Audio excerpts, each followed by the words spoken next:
네, 여러분 반갑습니다. 저는 아주대학교 심리학과의 김원석이라고 합니다. 오늘 여러분들과 함께 과학 명상과 지혜로운 삶이라는 주제로 모두 5번의 강의를 하게 될 텐데요. 오늘 첫 번째 주제는 제가 스트레스를 반겨라하는 타이틀로 잡았습니다. 스트레스가 명상과 무슨 관계가 있는가 하는 것에 대해서는 많은 분들이 당연히 관계가 있다고 생각을 하실 겁니다. 그런데 실제로 명상이 종교 영역을 떠나서 이런 일반인들의 삶에 도움을 주기 위한 그런 그 도구로서 널리 받아들여지게 된 데에는 스트레스 때문에 생기는 만성 질환들을 명상이 치료하고 완화하는 데 굉장히 도움이 되더라 하는 많은 과학적인 증거들이 뒷받침이 되었습니다. 그래서 제가 첫 번째 시간에는 이 스트레스에 대해서 조금 살펴보고 이 스트레스를 명상이 어떻게 다룰 수 있나 하는 것도 조금 이야기를 해보도록 하겠습니다.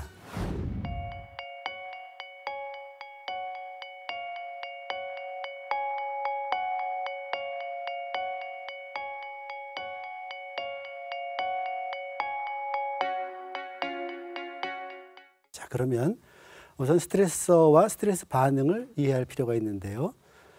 처음 스트레스를 연구하던 사람들은 스트레스를 일으키는 원인과 스트레스 때문에 발생하는 우리 심신의 어떤 반응, 결과죠. 이것을 잘 구분을 안 하고 그냥 통틀어서 스트레스라고 써뜨렸습니다.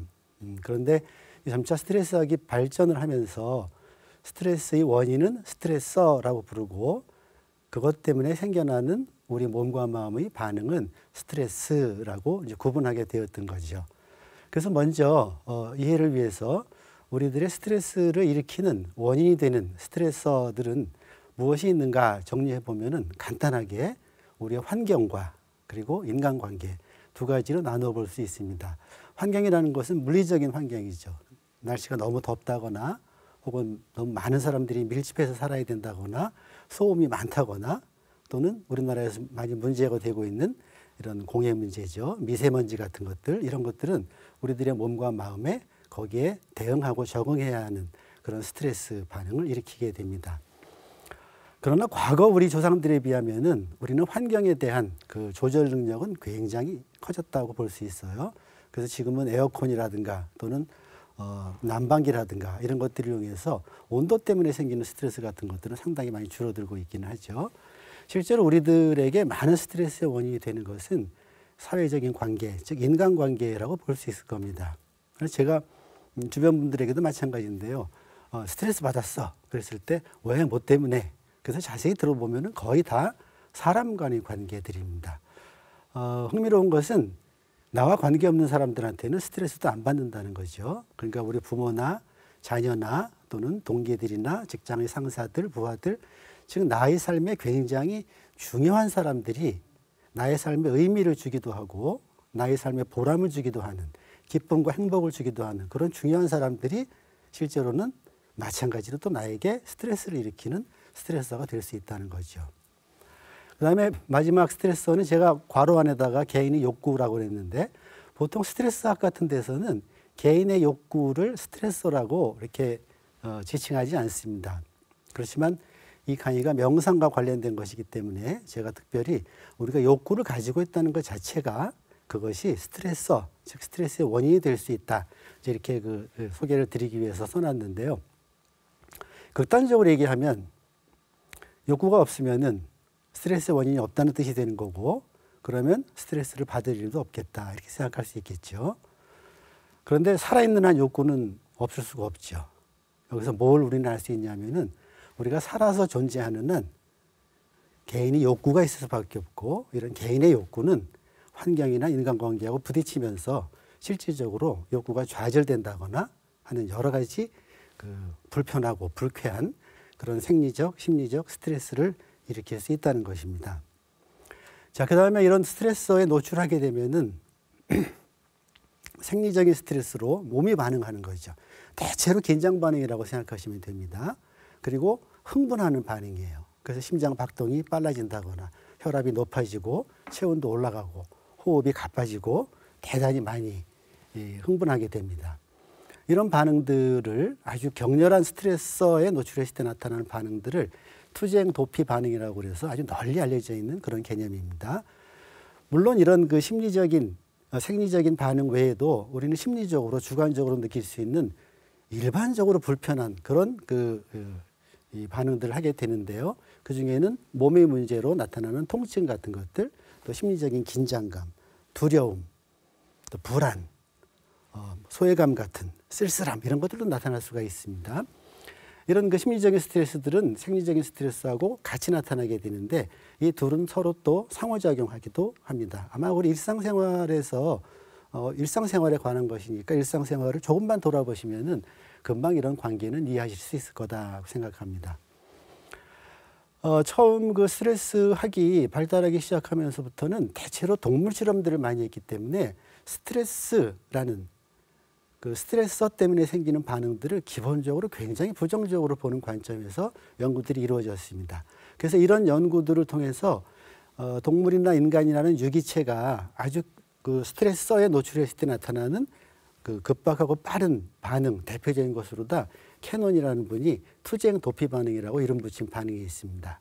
이 투쟁 도피 반응은 교감신경계가 갑자기 흥분하면서 외계의 사건의 변화, 즉 스트레서에 대처하기 위해서 몸을 준비시키는 과정이라고 볼 수 있는데 아까 말씀드렸던 것처럼 격렬하게 몸을 흥분시켜서 눈동자가 커지고 호흡이 가빠지고 입에 침이 마르고 땀이 나고 근육이 긴장이 되고 머리털이 쭈뼛하고 이런 아주 온통 우리 몸의 에너지를 한꺼번에 동원할 수 있는 상태를 만드는 그런 반응입니다. 그렇게 함으로써 싸울 것인가 아니면은 도망갈 것인가 하는 것을 행동을 할 수 있는 준비를 시키는 것으로 다 이제 얘기를 했었죠. 그래서 지금도 스트레스 그러면 많은 분들이 투쟁 도피 반응이라는 얘기를 많이 알고 계십니다. 또 이런 그 투쟁 도피 반응에 이어서 단기적인 영향은 기본적으로는 심리적으로 고통스럽고 괴롭죠. 그 다음에 삶의 질이나 행복감 같은 것들이 많이 떨어지게 되고 일상생활에서 하고자 하는 일들을 방해를 받게 됩니다. 문제가 되는 것은 스트레스의 부정적인 장기적인 영향인데요. 기본적으로 몸 전체와 마음의 모든 것이 장기적으로 부정적으로 바뀐다고 보는 것입니다. 예를 들어서 성격이나 기질적인 그런 것들도 변화해서 심리 장애를 일으킬 수 있다. 또 장기 같은 것들을 손상시켜서 생활 습관을 건강하지 않은 쪽으로 바꿔서 장기가 손상되고 그것이 지속되면서 여러 종류의 우리나라에서 세계적으로 사망률 1위부터 10위에 이르는 병 중에 1위부터 5위까지가 거의 그런 병들이거든요. 소위 만성질환들을 일으킨다. 그 다음에 뇌 자체도 변한다. 이런 식으로 스트레스를 기본적으로 부정적인 것으로 보는 관점이 그동안 대단히 어떤 주류 스트레스학 연구들이었다 하는 겁니다. 그런데 2000년대 들어서면서 그 전부터도 시작을 했습니다만은 이런 연구들이 주로 동물을 대상으로 하는 연구들이거나 환자들 연구들 아니냐. 건강한 사람들한테는 스트레스가 어떤 영향이 있냐 하는 것들에 관심을 갖는 이야기들이 나오게 됐습니다. 그 문제를 좀 말씀드리기 전에 이렇게 보면 우리가 스트레스라는 용어를 쓰고 있는데 이 스트레스라는 용어는 결국 고통 또는 괴로움이라고 정리할 수 있습니다. 그래서 스트레스의 원인인 스트레서에 노출을 하면은 마음이 괴롭다.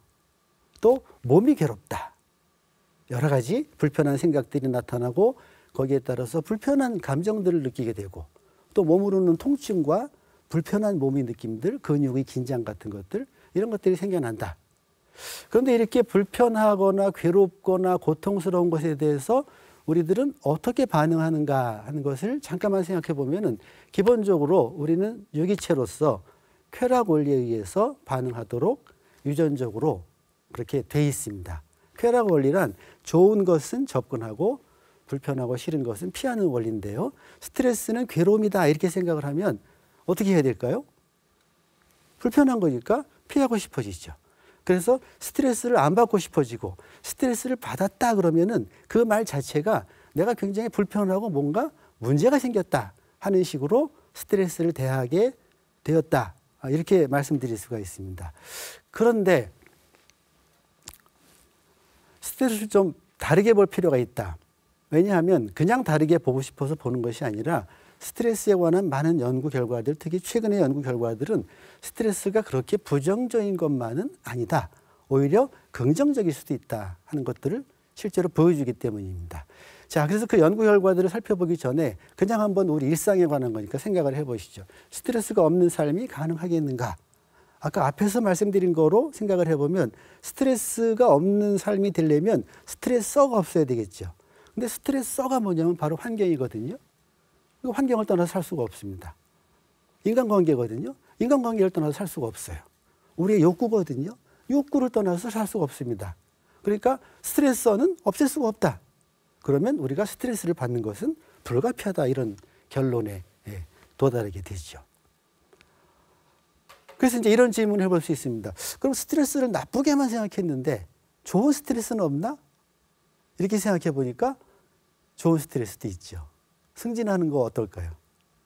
좋은 일이라서 스트레스 안 받을 것 같습니까? 사랑하는 사람과 드디어 결혼하게 됐습니다. 좋은 사건이니까 스트레스 안 받을 것 같습니까? 그렇지 않습니다.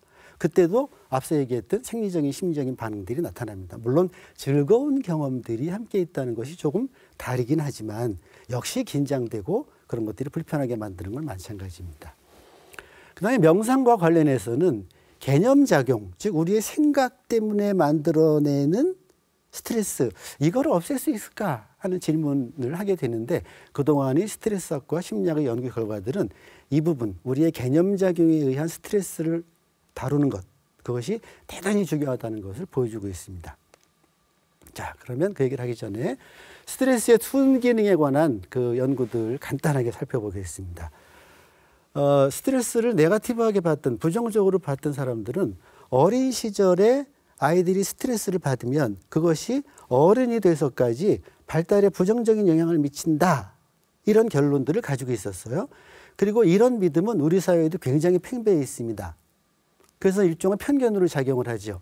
소위 비정상적인 가정, 정상적이지 않은 가정, 이런 가정에서 자라면은 애들이 뭔가 문제가 있을 거다, 이런 식으로 보고 있다면은 어린 시절의 스트레스가 장기적으로 발달에 부정적인 영향을 미친다 하는 것을 믿고 있는 거라고 생각해도 괜찮죠.